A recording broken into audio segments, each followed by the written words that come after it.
आमचे आणि तुझेही दागिने चोराने नेले। आज तुझ्या पुढे हात जोडून विनंती आहे, हा जो कोणी चोर आहे, गावातला अथवा गावाबाहेरचा, त्याला आमच्या समोर हजर कर।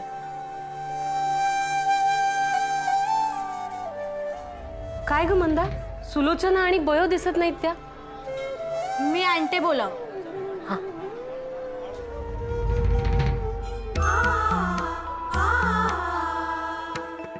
द्या ती माळ माझ्याकडे,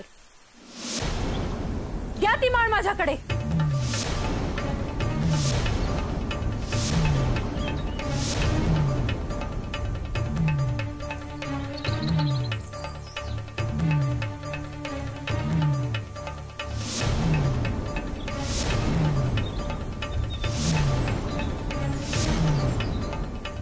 या गावातल्या लोकांनी दिवस रात्र कष्ट करून एक एक पैसा गाठीला बांधून आपल्या लेकी बाळींसाठी मोठ्या प्रेमाने घडवलेले दागिने आहेत हे।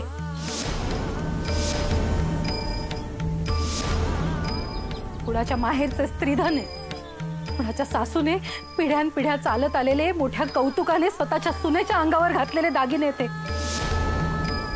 भावाने बहिणीला, बहिणीने बहिणीला दिलेले लाख मुलांच्या भावनांचे दागिने आहेत हे लुबाडून कोणाचे भले होणार?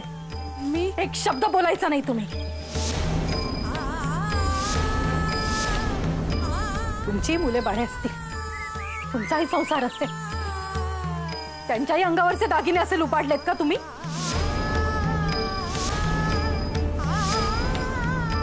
मी जा इथून। मला हे प्रकरण वाढवायचं नाहीये म्हणून केवळ सुटका होते तुमची, हे लक्षात ठेवा।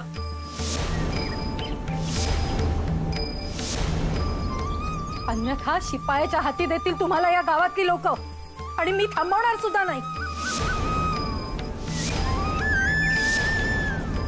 याचा संयम सुटायच्यात तिघा, आणि मला जे सांगितलं त्याची वाच्यता कुठेही करायची नाही हे बजावून ठेवते मी, समजलं? हो। या गावात आता परत दिसायचं नाही। अंबव गावच्या आहात ना तुम्ही, चांगले नाव काढलेत गावाचे, निघा आता।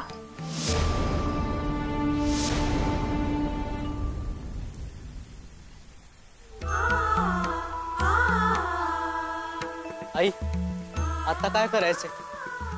या संपूर्ण गावाचा आणि देवीच्या दागिन्यांचा प्रश्न आहे। याला कोणताही निर्णय परस्पर घेता येणार नाही। पण आई, हे उघडकीस आले तर मोठा गहजब होईल।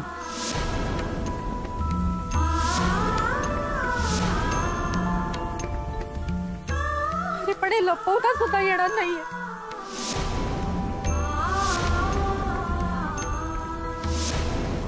आई, तुम्हाला देवळात बोलवलंय लगेच। काय झाले? तुम्ही सगळे असे का दिसताय? अगं नाही ग, काही नाही, तू पुढे हो आणि मी येते म्हणून सांग। बरं।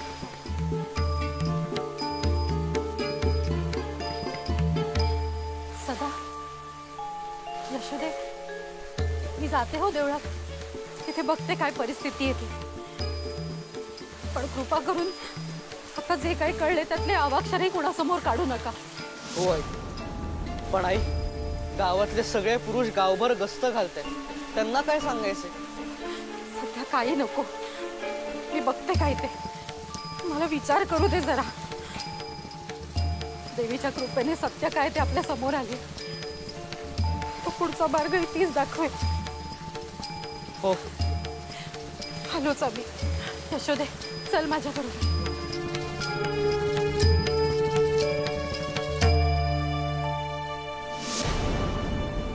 एवढा खटाटोप केला पण हाती मात्र काहीही लागलेले नाही। म्हणजे दागिने गेले कायमचे? काय नशिबी आले माझ्या। आतापर्यंत झोळाई देवीची अगदी प्रामाणिकपणे सेवा केली, एखादा शिंतोडा सुद्धा नाही येऊ दिला माझ्या चारित्र्यावर। पण आता या उतार वेळात हा असा बट्टा लागला। अहो, असे काय करताय बुवा? अहो, तुम्ही दागिने चोरले तसं कोणालाही वाटत नाही। आता गावातली 4 टबाळ टाळकी सोडू तेव्हा तुम्ही त्रास नका करून घेऊ.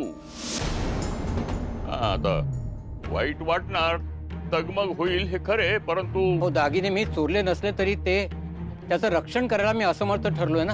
अहो दरोडच पडला त्याला, तुम्ही काय करणार? आता त्यावेळी हजर असता तर तुम्ही प्राणाची आहुती दिली असती हे नक्की, पण जे घडले ते एक आपत्ती आहे, तुमचा काही दोष नाही त्यात. बुवांच्या जागी दुसरा कोणी असता तर इतकी नरमाईची भूमिका घेतली असतात का तुम्ही?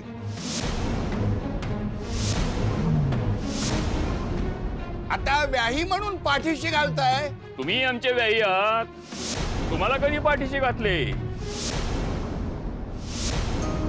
हे बघा, मी न्याय आहे तेच बोलतो. चूक ते चूक, बरोबर ते बरोबर. जे झाले त्यात बुवांची काही चूक नाही असे माझे स्पष्ट मत आहे. तरीही नैतिक जबाबदारी घ्यावी लागेल त्यांना.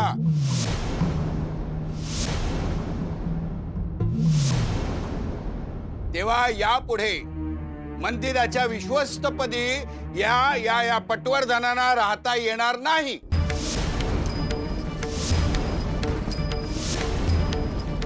हा माझा प्रस्ताव आहे. इथे कटकट आणि क्लेश करू नका बापू.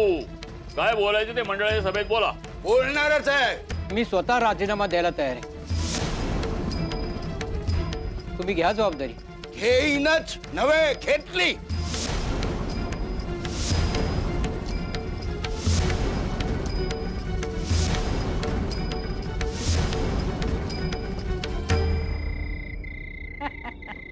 चला, आजचे सगळे कार्यक्रम छान झाले. उमेना अगदी सागर संगीत पुजली हो शुक्रवारची सवष्ण. होय तर छान आयते बसून निवांत जेवण झाले. पण पुरुषांसाठी स्वयंपाक करावाच लागला. एक दिवस काही विश्रांती मिळत नाही बायकांना. दिवस रात्र चक्र आपले चालूच. अगं गोदे, तक्रार केली ना की जड होतं काम, ओझे होते त्याचे. प्रेमानं केले म्हणजे तेच काम हलके होते. बाई बाई बाई बाई बाई 2 दिवस त्या दागिन्यांच्या गोंधळात गेले.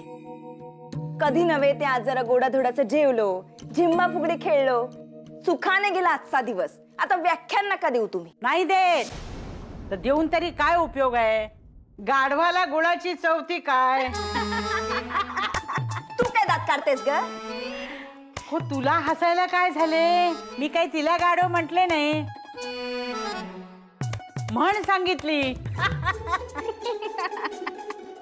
तिला काय वाटलं? तिला गाढव म्हटलं. काढा, दात काढा तुम्ही. त्या दुष्ट चोराला खूप त्रास होईल. देवीचे आणि सगळ्या बायकांचे दागिने चोरले त्याने. विशेष म्हणजे माझे दागिने चोरलेत त्याने. माझा तर शापच आहे त्याला आणि सगळ्या बायकांचा सुद्धा.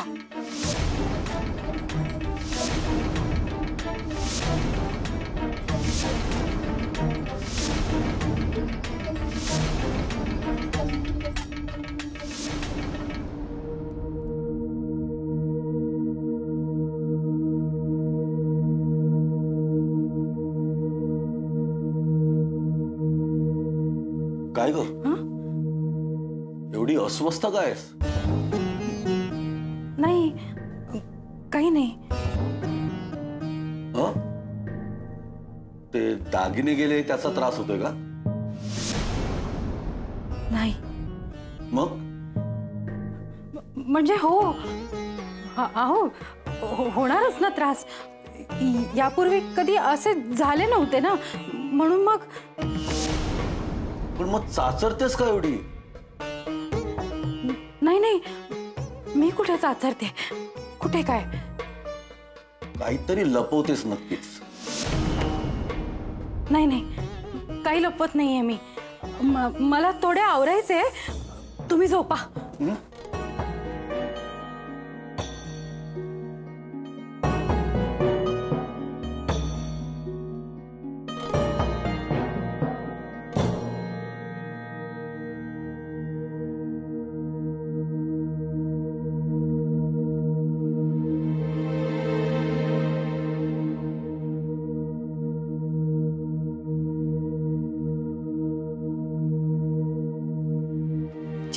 घोर लागलाय हे विपरीत कळल्यापासून.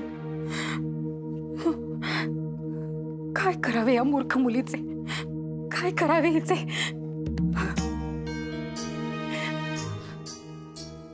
आई तर काय करणार? अयो, मला मला काही सुचेनासेच झाले हो. माझी तीच गत झाली. हे असले उफराटे उद्योग करायची गरजच काय म्हणते मी. जीवाला घोर लावला या पोरीने. आता काय करायचे? यशोदे, आज एक काम करशील? उमेश निरोप दे. परसदारी बारकूच्या खोलीत मी तिला भेटायला बोलवले. आणि मी तिला भेटायला बोलवले हे या कानाचे त्या कानास कळता कामा नये. आले लक्षात? हो. जा, लवकर जा. हो.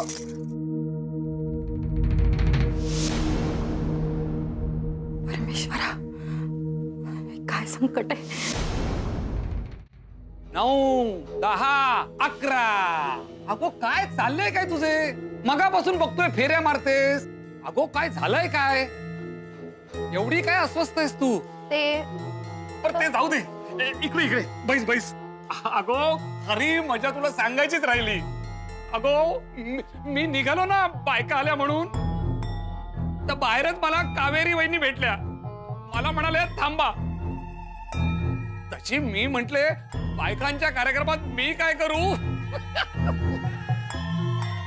तर म्हणाल्या अहो जोग भाऊजी, तुम्हाला बायकात बाई, मुलात मूल, तरुणात तरुण आणि पोक्त पुरुषात पोक्त होता येतं. त्यामुळे तुम्ही थांबलात तरी आम्हा बायकांची काहीही अडचण होणार नाही. उलट तुम्ही मनोरंजनच कराल आम्हा बायकांचे.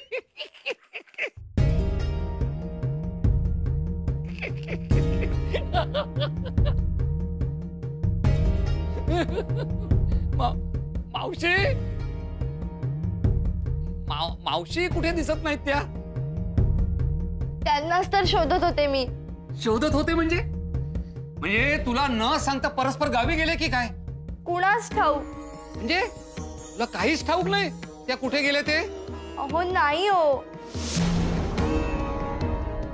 मग पंचायतच आहे, कारण त्यांचा काहीच ठाव ठिकाणा माहित नाही आपल्याला. तो बाळकृष्ण घेऊन आला होता त्या मावशींना, त्यामुळे मी सुद्धा चौकशी केली नाही त्या कुठून आल्या वगैरे. काम छान करायच्या, मुख्य म्हणजे तुला उत्तम सांभाळायच्या. प्रामाणिक बाई होती. आता त्यांना बोलवायचाही काही मार्ग नाही. काय करावे बरे? उमा ते. अरे तू कशी काय यावेळी? ते उमा त्याला बरे नाहीये ना, म्हणून तिच्या सोबतीला आले. वा वा वा, फारच उत्तम. चांगले केलेस हो. अगो त्या मावशी अचानक नाहीशा झाल्या. उमा एकटीच होती. बरे झाले तू आलीस. तिला सोबत आहे म्हटल्यावर मलाही शांत झोप लागेल. दमलोय गस्त घालून. मी जातो आता निजायला.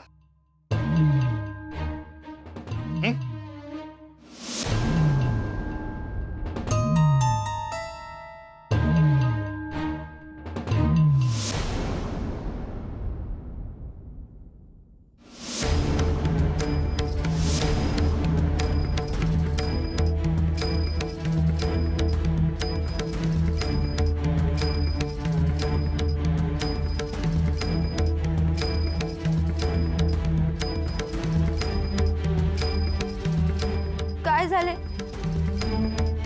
अशी का बघतेस माझ्याकडे? अगं उमा, ते काय केलेस हे?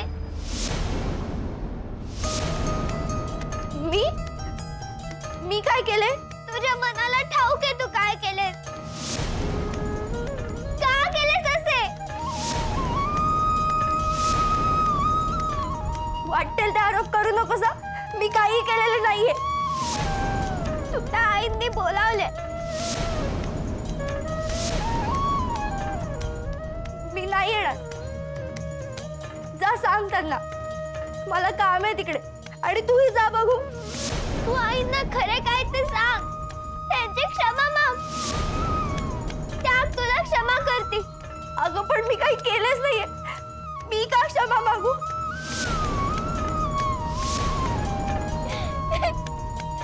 माते आम्हाला मावशीने सांगितलंय सगळं खरे खरे.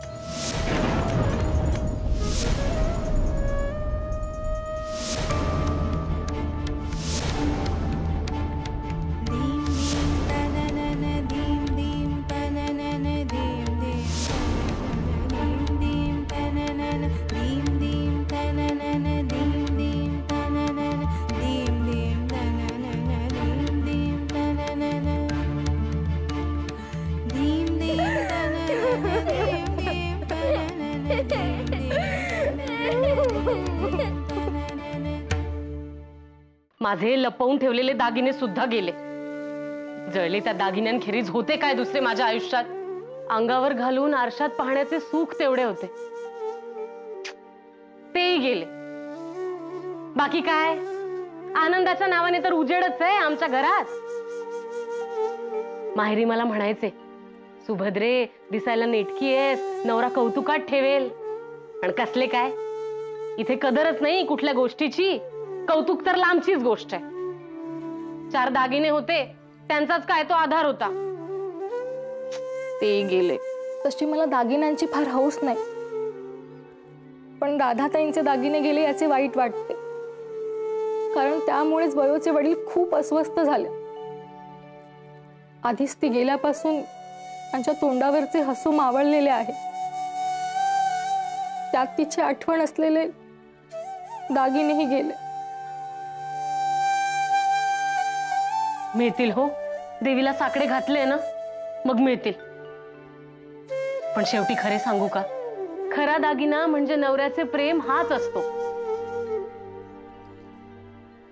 मला काही तो लाभलेला नाही. मी म्हणजे यांच्या दृष्टीने दावणीला बांधलेली गायच आहे. पण नारायणाचे तसे नाही हो. राधेवर फार म्हणजे फारच जीव होता त्याचा. शेवटी शेवटी त्याची काय मती फिरली देव जाणे. यांच्या हारी जाऊन वागायला लागला. त्याच कर्माने गेली राधा. त्याचे मन खात असेल त्याला आता. पण सुमन, तू सावरलेस.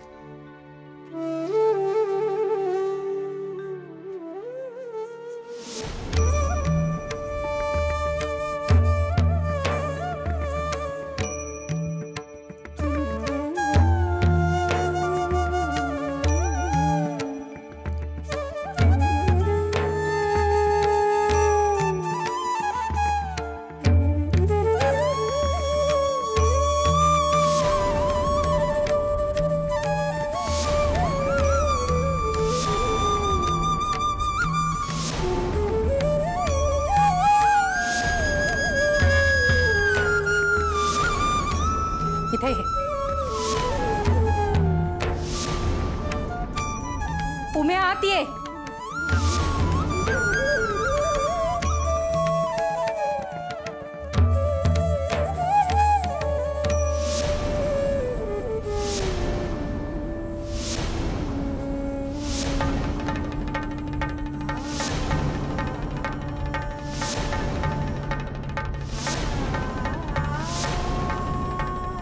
आई, मातेकडून खूप मोठी चूक झाली. तिच्या वतीने मी क्षमा मागते. मला ठाऊक आहे तू खूप रागावलीस, पण कृपा करून तिला ओरडू नकोस.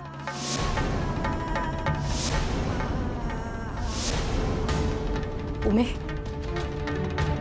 मला कोणती लप्पाछप्पी नकोय.